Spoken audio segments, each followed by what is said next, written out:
Hello students, आज हम लोग क्लास 9 फिजिक्स का मोशन चैप्टर पढ़ने जा रहे हैं। तो मोशन में जो पहला टॉपिक है क्या है, rest and motion.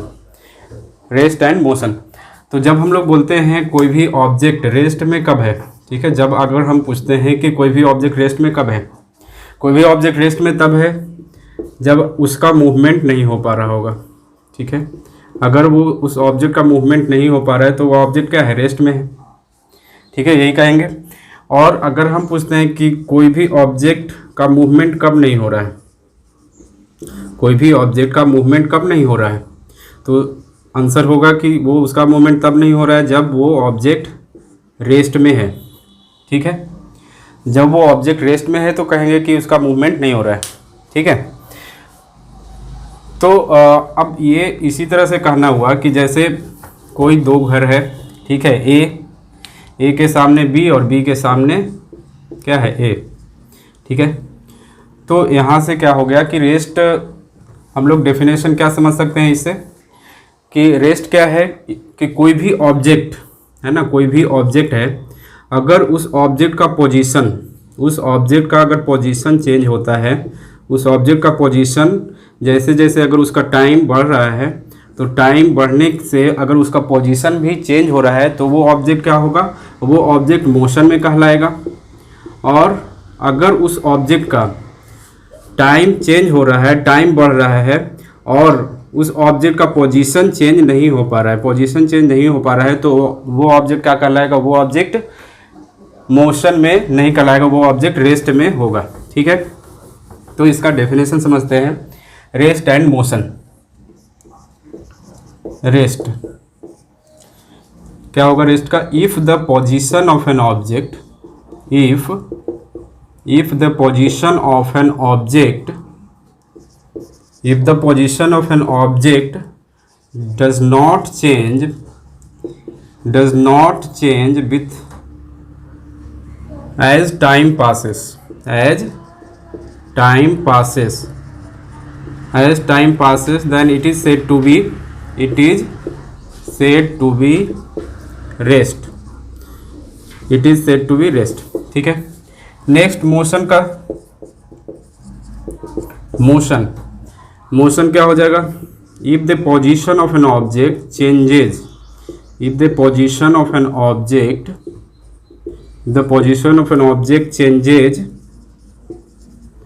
As time passes, as time passes. ठीक है, then it is said to be motion, it is said to be motion, it is said to be in motion. ठीक है, वो ऑब्जेक्ट क्या होगा, मोशन में कहलाएगा। ठीक है, वो ऑब्जेक्ट मोशन में कहलाएगा। जैसे इसका एक एग्जांपल हम लोग समझ सकते हैं, जैसे एक रूम है, एक रूम में टेबल रखा हुआ है। ठीक है, एक रूम में टेबल रखा हुआ है, उस पर क्या है, एक बुक रखा हुआ है। ठीक है, अब इस बुक का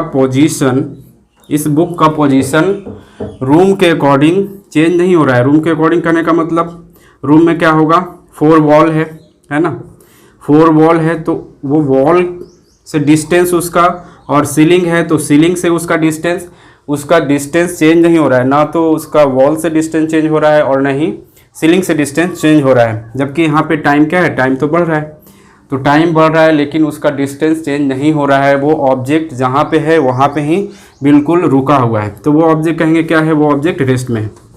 अब यहाँ पे सेम समझ सकते हैं मोशन के लिए, एक रूम है, ठीक है, वहाँ पे कोई पर्सन आता है।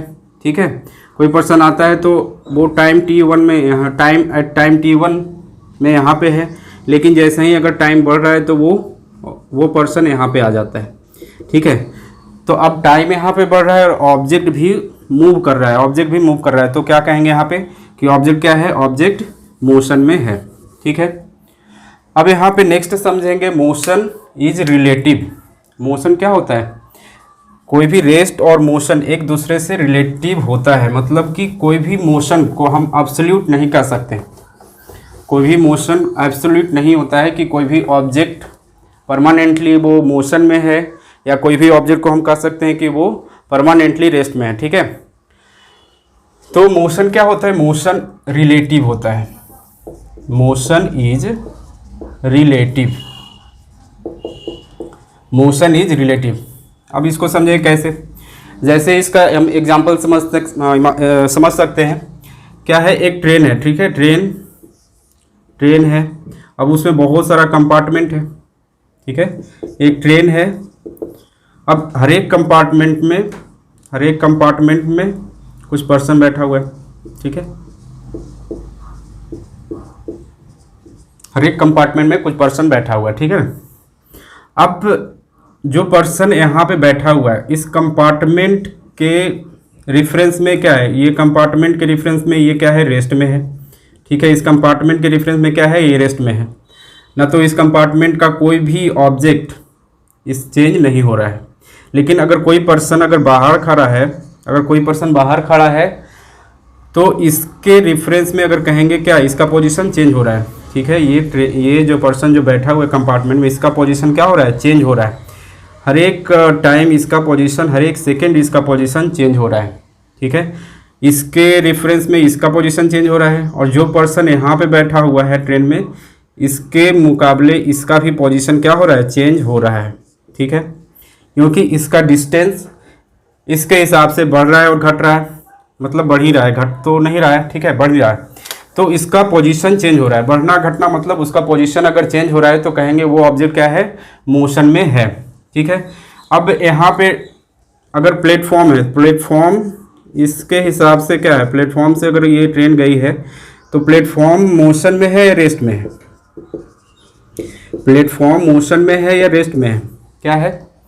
तो प्लेटफॉर्म अगर बात करें तो ट्रेन के मुकाबले अगर जो ट्रेन खुली है तो ट्रेन तो वो प्लेटफॉर्म से छोड़ चुकी है, तो इसका डिस्टेंस चेंज हो चुका है। जब डिस्टेंस चेंज हो चुका है तो according to person who is sitting inside the train क्या होगा, इस प्लेटफॉर्म का पोजीशन चेंज हो रहा है, मतलब डिस्टेंस चेंज हो रहा है, मतलब कि वो प्लेटफॉर्म क्या है, मोशन में है, ठीक है। लेकिन जो पर्सन अगर प्लेटफॉर्म पे है उसके हिसाब से क्या है, ये प्लेटफॉर्म रेस्ट में कहलाएगा, ठीक है।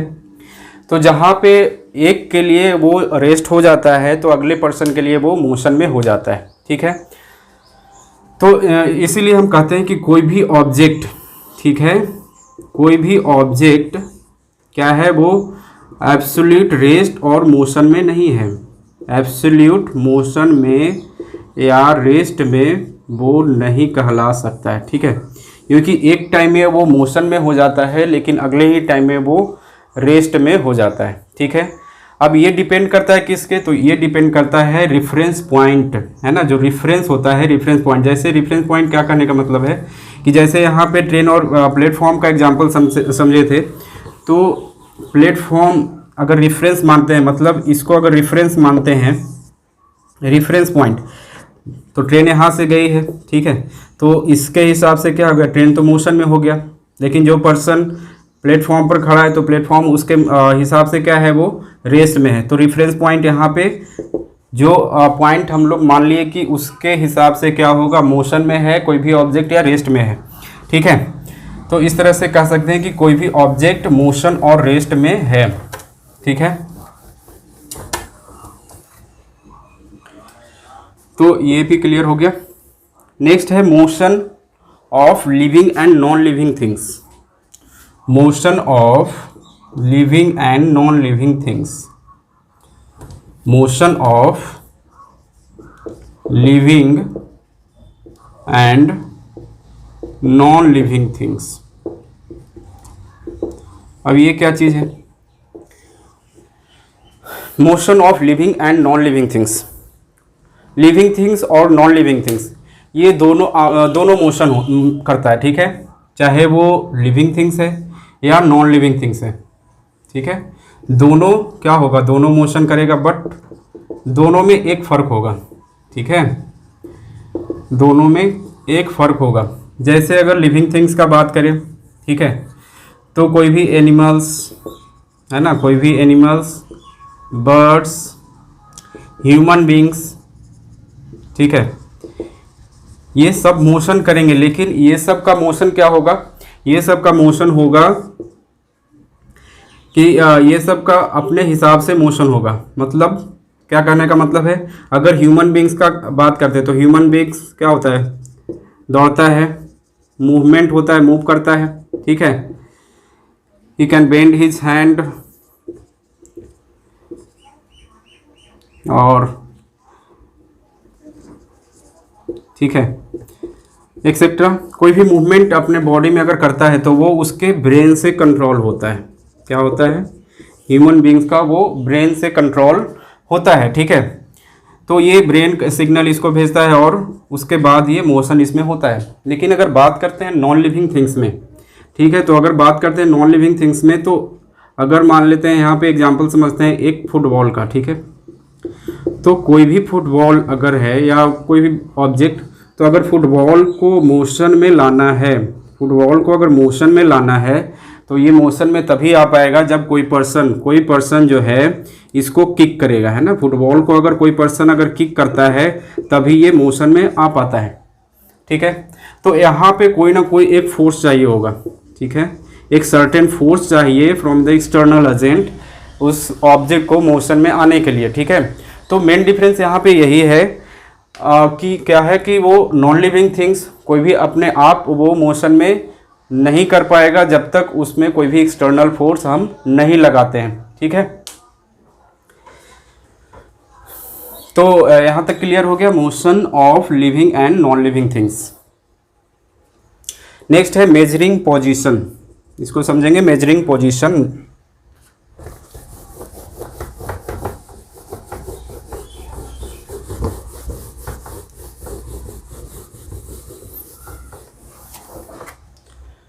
Measuring position,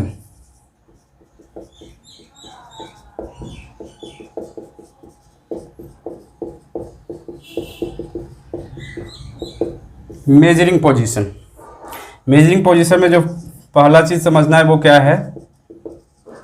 motion along a straight line, motion along a straight line, motion along a straight line. अब motion along a straight line मतलब कोई ऐसे समझते हैं इसको, जैसे कोई पर्सन ए है, ठीक है, और कोई पर्सन ए है, इसको कहीं पे जाना है, ठीक है। मान लेते हैं इसको कहीं पे जाना है, मान लेते हैं एक मॉल में जाना है, ठीक है। ए पर्सन को कोई मॉल में जाना है और ये किसी से पूछता है कि हाँ भाई बताओ कि ये मॉल कहाँ पे है, ठीक है। तो अब ये बी पर्सन से पूछता है कि ये मॉल कहाँ पे है, तो ये क्या है, ये डायरेक्शन बताएगा कोई है ना। अगर मान लो ये बताया कि एक कोई मान लेते हैं रोड है जीबी रोड, ठीक है। तो ये बताया कि जीबी रोड से तुम चले जाओ 100 मीटर साउथ, 100 मीटर साउथ चले जाओगे तो तुम क्या होगा, मॉल में पहुंच जाओगे, ठीक है। क्या हुआ फिर से आप समझिए, क्या है, एक पर्सन ए पर्सन है और वो जो है बी पर्सन से पूछता है कि बताओ कि वो है ना सर्टेन कोई भी मॉल है, मान ले XYZ कोई भी मॉल है, तो ये मॉल में जिसको जाना है तो वो कोई बी पर्सन से पूछता है। अब ये क्या है, बताया कि हाँ वो जीबी रोड से तुम 100 मीटर साउथ चले जाओ, है ना, 100 मीटर साउथ चले जाओ तो तुम वो जो मॉल में जाना है वो पहुंच जाओगे, ठीक है। तो अब यहाँ पे क्या बात हुआ, यहाँ पे दो चीज़ सामने निकल के है कि यहाँ पर क्या है, यहाँ पे 100 मीटर मतलब यहाँ पे क्या दो चीज़ मालूम है, यहाँ पे डिस्टेंस मालूम है, डिस्टेंस क्या है भाई 100 मीटर, और डायरेक्शन मालूम है, ठीक है। यहाँ पे डायरेक्शन भी मालूम है कि डायरेक्शन किधर जाना है, तो इसको साउथ जाना है, ठीक है। दो चीज़ यहाँ पे मालूम है, ठीक है। तो अब motion along a straight line के लिए क्या होगा, यही दो चीज़ मायने रखता है, डिस्टेंस और डायरेक्शन। ये दो चीज़ चाहिए होगा कोई भी स्ट्रेट लाइन में मोशन होने के लिए। अब कोई भी स्ट्रेट लाइन में मोशन अगर कोई ऑब्जेक्ट करता है तो उसके लिए क्या करता है, पहले समझते हैं। ये स्ट्रेट लाइन है तो इसके लिए पहले एक ओरिजिन मतलब रेफरेंस पॉइंट यहाँ पे मानते हैं, मान लेते हैं एक ओरिजिन, ठीक है, 1 2 3, ठीक है। ये मीटर्स में कर लेते हैं, ठीक है, ये जो है मीटर्स में है। अब इधर -1 -2 और -3, ठीक है। अब यहाँ पे ओरिजिन हो गया, तो यहाँ पे कंसीडर कर लिया जाता है, क्या कंसीडर कर लिया जाता है कि जो ओरिजिन के राइट साइड है, जो ओरिजिन के राइट साइड है उसको, उस डायरेक्शन को क्या समझेंगे, पॉजिटिव समझेंगे। उस डायरेक्शन को क्या समझेंगे, पॉजिटिव समझेंगे। और जो ओरिजिन के लेफ्ट साइड आएगा, जो ओरिजिन के लेफ्ट साइड आएगा उसको क्या समझेंगे, उसको नेगेटिव समझा जाएगा। ठीक है। तो अब जैसे ही अगर यहाँ पे बोला जाता है, अगर जैसे ही यहाँ पे बोलते हैं कि यहाँ पे 3 तरह का केस आ सकता है। ठीक है, इसको थोड़ा हटा देते हैं। यहाँ पे 3 तरह से केस आ सकता है। केस 1 क्या होगा कि if the position when the object is at position at x is equal to 2 metre from origin in the positive direction। अब यहाँ पे क्या हुआ, यहाँ पे ये प्लस आ जाएगा। At x is equal to, at position लगा सकते हैं, at position x is equal to +2 metre from origin in the positive direction. मतलब अगर बात करें +2 metre, x is equal to अगर +2 मीटर है तो इससे लिखने से ही पता चल जाएगा कि इसका डायरेक्शन किधर है, ओरिजिन के राइट साइड है, ओरिजिन के पॉजिटिव डायरेक्शन में है, टुवर्ड्स राइट। ठीक है। नेक्स्ट है इसका केस 2। अगर यहाँ पे लिखते हैं x is equal to -2 metre, x is equal to -2 metre लिखते हैं तो ये ओरिजिन से किधर है, ओरिजिन से है ना, x is equal to -2 metre left from the origin, from origin in the negative direction, in the negative direction. ठीक है, मीन्स इसका क्या होगा, लेफ्ट साइड इसका डायरेक्शन हो रहा है। फिर एक यहाँ पे हो जाएगा केस 3 कि at x is equal to 0, जब इसका पोजीशन 0 हो जाएगा तो क्या हो जाएगा, ये ओरिजिन पे आ जाएगा। ठीक है, तब यहाँ पे इसका डायरेक्शन क्या हो जाएगा, एट ओरिजिन। अब इसका डायरेक्शन क्या हो गया, ओरिजिन। तो यहाँ पे प्लस माइनस लिखने से ही पता चल जाएगा कि ऑब्जेक्ट का डायरेक्शन ओरिजिन के राइट साइड है या ओरिजिन के लेफ्ट साइड है। अगर माइनस है तो लेफ्ट साइड, अगर प्लस है तो वो राइट साइड जाएगा। ठीक है, तो यहाँ पर क्या हो गया, motion long straight line clear हो जाता है। नेक्स्ट समझते हैं मोशन इन ए प्लेन और स्पेस।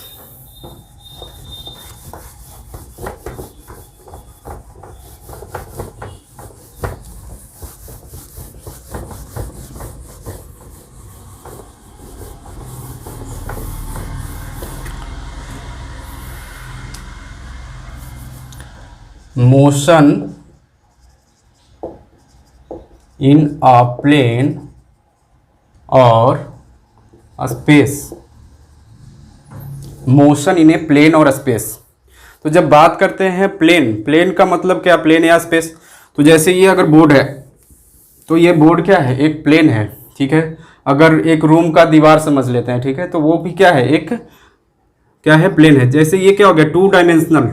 ठीक है, जैसे एक्स और वाई एक्सिस, तो ये पूरा क्या हो गया, ये प्लेन हो गया। ठीक है, तो अब जो ऑब्जेक्ट का मोशन प्लेन में होगा, ठीक है, तो उसका डायरेक्शन हम लोग कैसे पता कर पाएंगे। जैसे समझते हैं क्या है, ये प्लेन है। ठीक है, ये पूरा सर्कल क्या है, प्लेन है।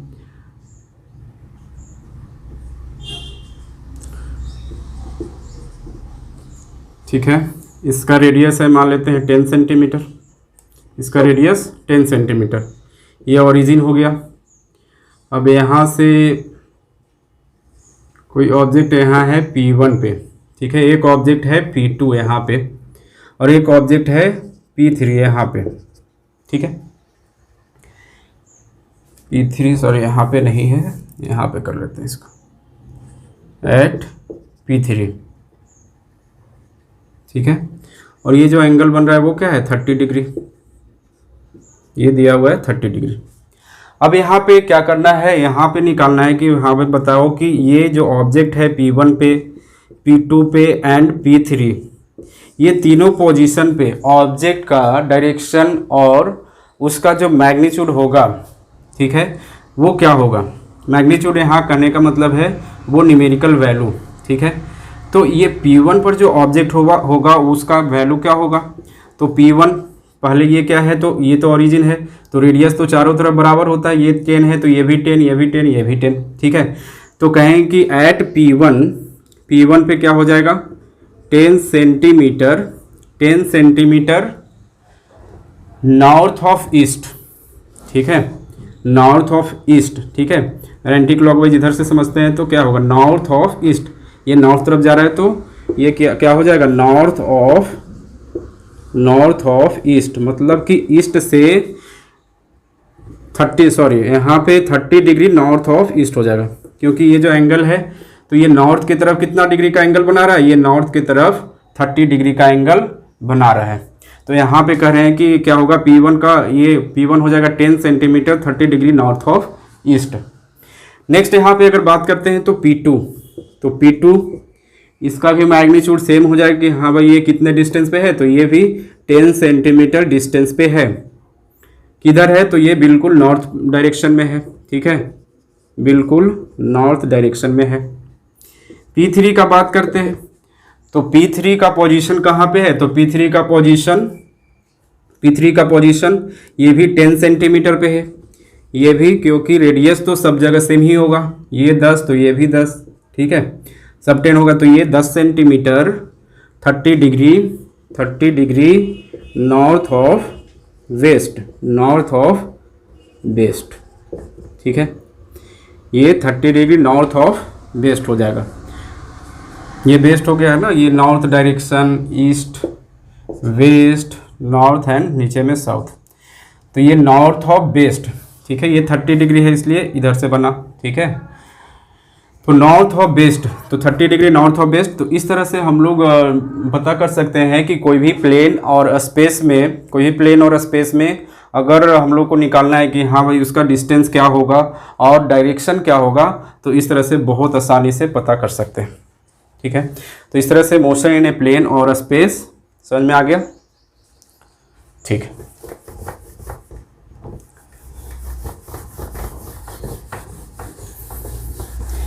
नेक्स्ट है इसमें डिस्टेंस एंड डिस्प्लेसमेंट।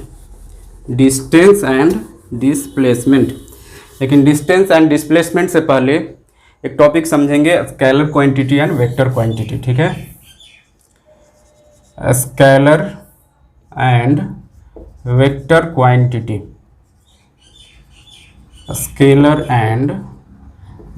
क्वांटिटी, अब ये क्या है स्केलर एंड वेक्टर क्वांटिटी। तो स्केलर क्वांटिटी उसको कहेंगे the quantity which has only its magnitude,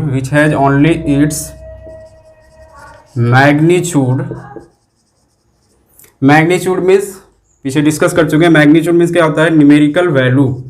जैसे लिखते हैं 10 मीटर, तो ये 10 क्या हो गया, ये वैल्यू, जो वैल्यू लिखते हैं वही क्या हो गया, मैग्नीट्यूड हो गया, ठीक है। तो ये क्या हो गया, मैग्नीट्यूड, न्यूमेरिकल वैल्यू, ये न्यूमेरिकल जो वैल्यू है। The quantity which has only its magnitude is called a scalar quantity,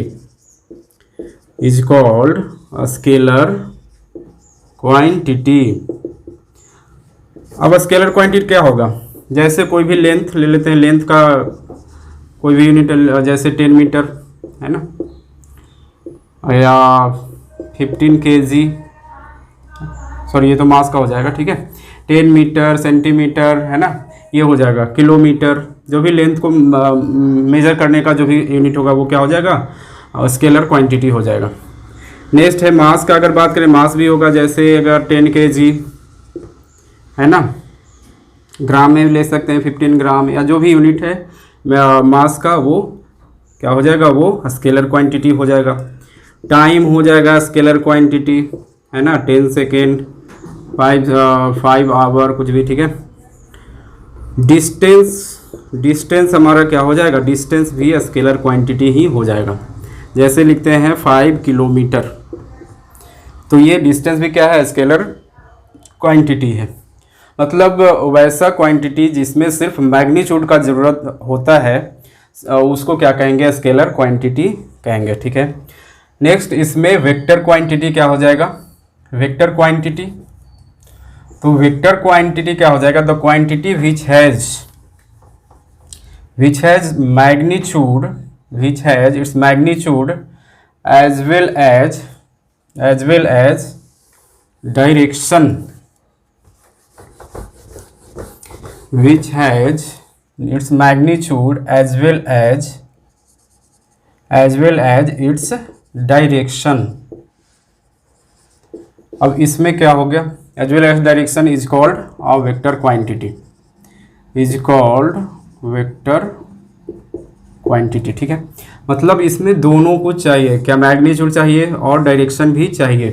तो मैग्नीट्यूड और डायरेक्शन, जिस क्वांटिटी में मैग्नीट्यूड और डायरेक्शन दोनों होगा उसको क्या कहेंगे, वेक्टर क्वांटिटी कहेंगे। जैसे अगर बात करते हैं डिस्प्लेसमेंट, तो ये क्या होगा, ये एक वेक्टर क्वांटिटी है। जैसे 5 किलोमीटर ड्यू नॉर्थ, मतलब ये जो है ना नॉर्थ की तरफ 5 किलोमीटर है। ठीक है, तो यहाँ पे डायरेक्शन भी आया है और मैग्नीट्यूड दोनों यहाँ पे है। ठीक है, हमारा वेलोसिटी क्या होता है, वेलोसिटी भी क्या है, एक वेक्टर क्वांटिटी है। ठीक है, एक्सेलरेशन भी क्या है, एक वेक्टर क्वांटिटी है। ठीक है, तो जहाँ पे मैग्नीट्यूड एंड डायरेक्शन दोनों चाहिए उसको क्या कहेंगे, उसको वेक्टर क्वांटिटी कहेंगे। ठीक है, नेक्स्ट अब पढ़ेंगे डिस्टेंस एंड डिस्प्लेसमेंट। ठीक है, डिस्टेंस एंड डिस्प्लेसमेंट।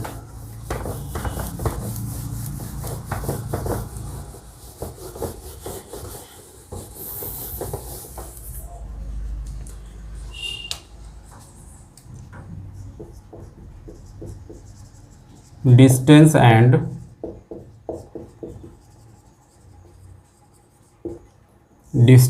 डिस्प्लेसमेंट। ठीक है, डिस्टेंस एंड डिस्प्लेसमेंट तो समझते हैं एक फिगर के थ्रू डिस्टेंस एंड डिस्प्लेसमेंट। जैसे एक स्ट्रेट लाइन है ए से बी तक।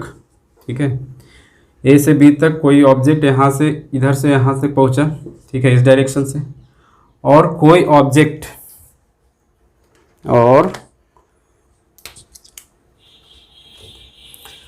कोई ऑब्जेक्ट जो है ऐसे पहुंचा। ठीक है, कोई ऑब्जेक्ट का डायरेक्शन इधर से है। ठीक है, ए से बी तक पहुंचने के लिए एक इस रास्ते से पहुंचा और एक इस रास्ते से पहुंचा। तो अब इसमें से ही क्या है, एक डिस्टेंस है और एक डायरेक्शन है। कैसे देखते हैं, तो डिस्टेंस क्या होता है, डिस्टेंस होता है, जैसे एग्जांपल इसको समझते हैं कि जैसे डिस्टेंस, अगर कोई पर्सन दिल्ली टू आगरा जाता है। ठीक है, बाय बस। ठीक है, ये दिल्ली टू आगरा बस से गया। तो अब दिल्ली से आगरा जब बस से जाता है, मतलब कि अब उसको बहुत सारा डायरेक्शन है ना आया होगा, बहुत सारा टर्निंग पॉइंट आया होगा, उसके बाद वो फाइनली वो आगरा पहुंचा होगा। ठीक है, मान लेते हैं यहाँ पे दिल्ली है और ये आगरा, तो उसको बहुत सारा टर्निंग पॉइंट, उसको टर्न होते हुए वो आगरा पहुंचा। तो जो ये एक्चुअल पाथ है, जो एक्चुअल पाथ वो ट्रेवल किया, ठीक है, यही क्या हो जाएगा, यही हो जाएगा उसका डिस्टेंस। ठीक है, यही हो जाएगा उसका डिस्टेंस। द एक्चुअल पाथ कहेंगे distance, the actual path traveled by an object,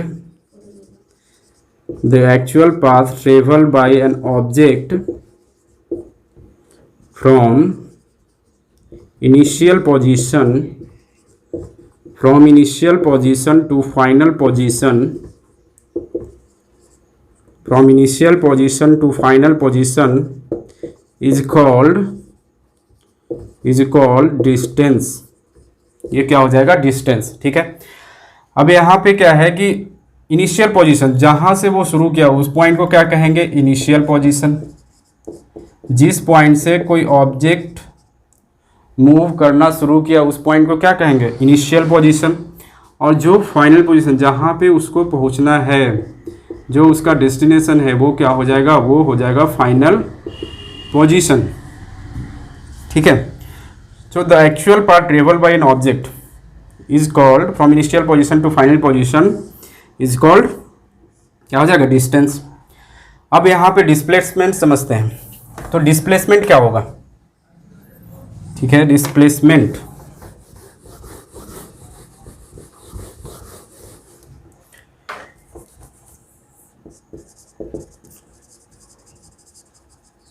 displacement तो डिस्प्लेसमेंट क्या होगा, the straight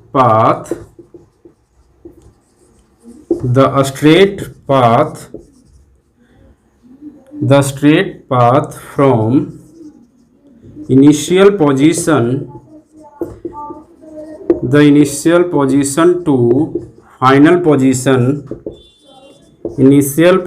to final position is called displacement. ठीक है। अब ये क्या हो गया, इनिशियल स्ट्रेट पाथ डिस्प्लेसमेंट। ठीक है। तो जैसे अगर पिछले एग्जांपल में समझे थे दिल्ली से आगरा वाला, तो अभी सेम एग्जांपल समझते हैं। जैसे दिल्ली से आगरा एक पर्सन जाता है, तो यहाँ से डिस्टेंस समझ गए थे, है ना, टर्निंग पॉइंट से गया तो वो क्या हो गया, वो डिस्टेंस हो गया।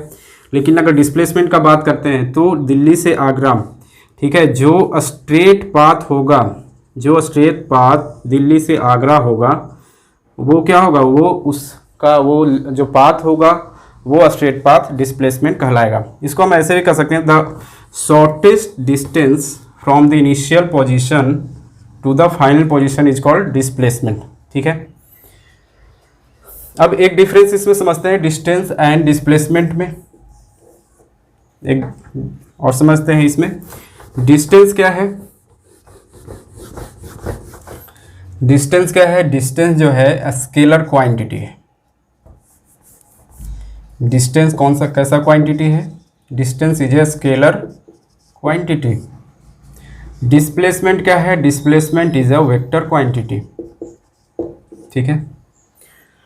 डिस्टेंस क्या है, स्केलर क्वांटिटी, और डिस्प्लेसमेंट क्या है, एक वेक्टर क्वांटिटी है। डिस्टेंस जो है, distance can be zero, sorry, distance can not be zero. Distance का वैल्यू कभी भी जीरो नहीं होगा। लेकिन अगर बात करें डिस्प्लेसमेंट का, तो डिस्प्लेसमेंट का वैल्यू जीरो हो सकता है। अब ये कैसे हो सकता है, देखते हैं। जैसे ये ए से बी का डिस्टेंस मान लेते हैं 5 किलोमीटर है। ए से बी का डिस्टेंस कितना है, 5 किलोमीटर। ठीक है। तो अगर कोई ऑब्जेक्ट जो है ए से बी तक गया, ए से बी तक ही जाता है और ये वापस आ जाता है, वापस ए पॉइंट पे आ जाता है। ए से बी तक गया और वापस बी से ए आ गया। तो जब ऑब्जेक्ट ए से बी गया, ए टू बी गया और वापस बी से ए तक आ जाता है, तब क्या कहेंगे, ऑब्जेक्ट का डिस्प्लेसमेंट एक्चुअली क्या होता है, डिस्प्लेसमेंट होता है, displacement is equal to final position minus initial position. Final position minus initial position क्या होता है, final position minus initial position.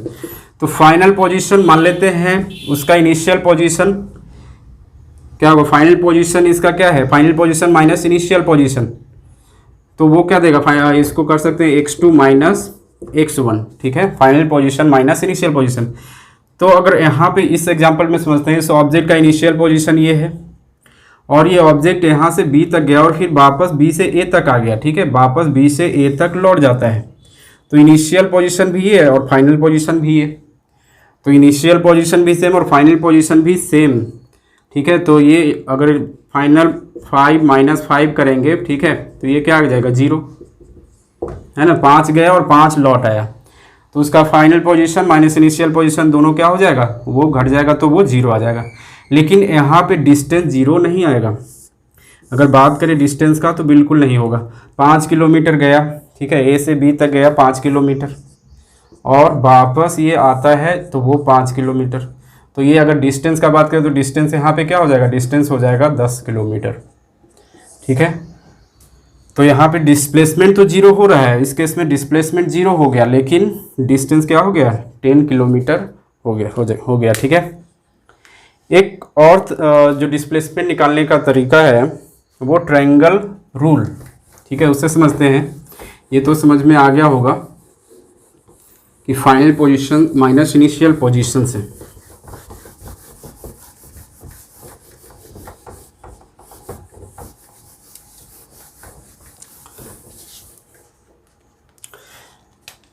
अगर यहाँ पे क्या होता है ट्रायंगल रूल में कि कोई ऑब्जेक्ट, ठीक है, ऐसे है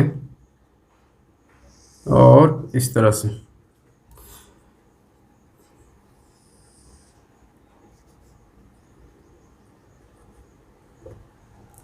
मान लेते हैं यहाँ पे ये ओरिजिन है, इधर का डिस्टेंस है 1 मीटर और इधर का डिस्टेंस है 1 मीटर। सॉरी, इसको यहाँ पे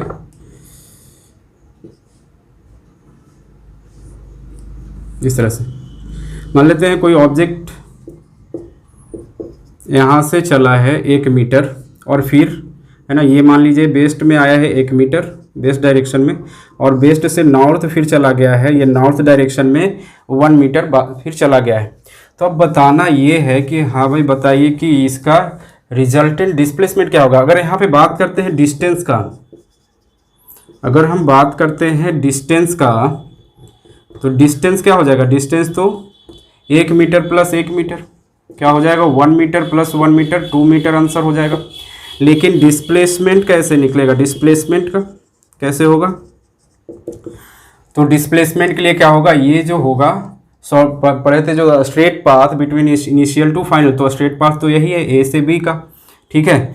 तो स्ट्रेट पाथ ये ए से बी का है, तो यही क्या हो जाएगा, resultant displacement, resultant displacement, resultant displacement. तो रिजल्टेंट डिस्प्लेसमेंट के लिए क्या करेंगे, यहाँ पे O A square, Pythagoras theorem लगा सकते हैं, Pythagoras theorem, O A square plus under root O A square plus O B square, ठीक है। तो ओ ए स्क्वायर 1 मीटर है तो 1 का स्क्वायर प्लस 1 का स्क्वायर क्या हो जाएगा, ये √2 मीटर। तो ये यहाँ पे रिजल्टेंट डिस्प्लेसमेंट क्या आ गया, √2 मीटर, ठीक है, ये क्या हो जाएगा, √2 मीटर। तो जब भी इस तरह का क्वेश्चन रहेगा तो वहाँ पे हम लोग पाइथागोरस थ्योरम इस तरह से लगा के हम लोग कैलकुलेट कर सकते हैं, ठीक है।